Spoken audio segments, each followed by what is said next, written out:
So I've made all 3 of the Aug videos public.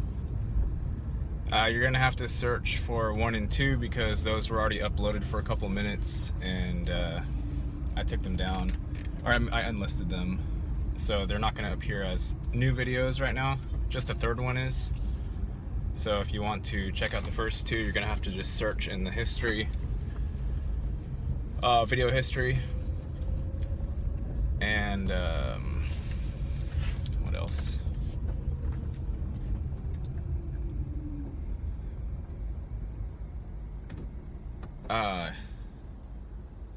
He clarified something for me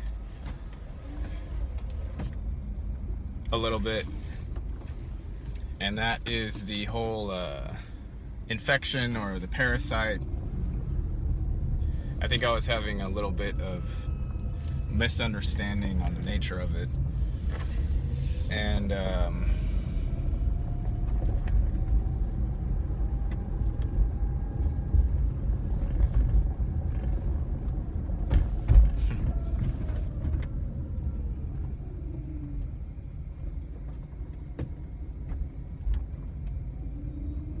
all of this stuff that we see out here, all of the problems that we bitch and moan about,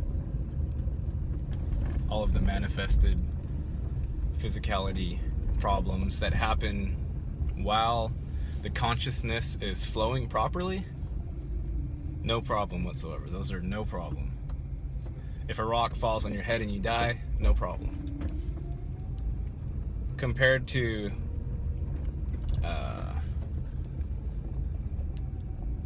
I was describing it to him as like an infinite fractal regress.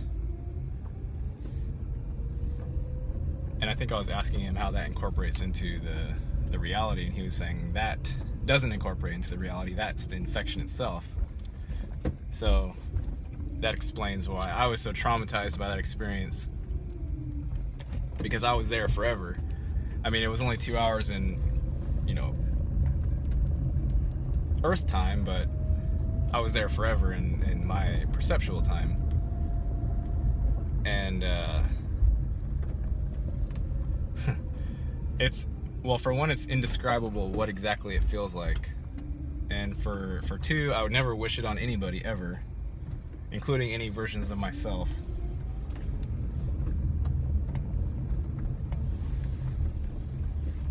It's like if you could imagine if the reality takes any fear perceptions or negative perceptions that happen to pop up in your mind and magnifies those out into the manifest reality, and makes the physical experience of it as well linked, perceptually linked in the most horrifying manner possible. I used to describe it as it's like mentally you're trying to walk forward, and every 1 step you take forward, you slide back 2 steps. And every single thought you have that would try to fix the problem is included in that 1 step forward, 2 steps backward paradigm. So there's no fixing it. It's essentially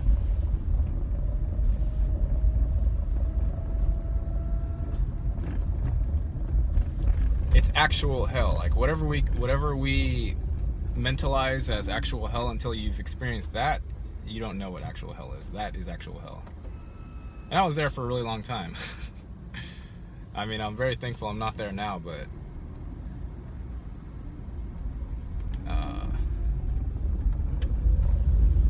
yeah, so I'm glad that was clarified for me, because during and after that experience, after attempting to integrate it somehow into my worldview, after I don't know how I did, but somehow I came out of it, I integrated that as some sort of a necessary evil that I would have to face again and either subdue it or conquer it, or find a way through. And I don't think there is a way through. If you get like sucked into that, I don't know that your conscious self can escape that trap. It's like a Chinese finger trap where every attempt to escape pulls it tighter. Or it's like, you know, it's like the snake eating its own tail. It just eats and eats until it has devoured its entire self, and then who knows what happens after it, you know, finishes, if that's even possible. But that's what it feels like. And that's why I'm like calm and peaceful here, because nothing here that's going on in this regular reality, nothing at all comes remotely close to what that feels like. It's almost impossible to have fear after you've experienced that. The only fear, I would say, like the residual fear that stayed with me after that experience was the apprehension that it would come back and I would have to deal with it again. I would have to live it again. Aside from that, like nothing. I guess that's one way to become absolutely fearless, is to go through that experience and somehow survive it. But anyway, the videos are all up. It's 3 of them. They're about 40 minutes each. The third one will appear as new on your feed, but the first 2 you're gonna have to search in the video history. So hope you enjoy, and I will see you later.